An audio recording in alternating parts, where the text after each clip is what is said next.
These are the front seat backrest tacking strips for the Austin Healey range. We've got both versions here. On the left here, you've got the early versions, which covers the 104 BN1, BN2, and then the 106 BN4 up until chassis number 68,959. Then on the right here, you have the 106 BN4 from that chassis number just mentioned, all the way up until the BJ8s.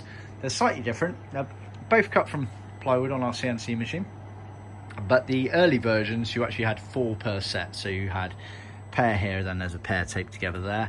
And they went on the back side of the front seat backrest, and they basically curved round following the curvature of the framework. And they are riveted on, and then you use these to tack the material down to, and then the hide-em strip covers it all at the back there.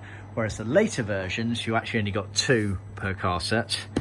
And they sit on the inside of the backrest of the frame, and the material comes round, tucks underneath and tacks along that inner edge there. So they developed the tacking strips along with the seat covers at a certain point there to make it slightly easier to trim. So that's the hardware. See our website for more details.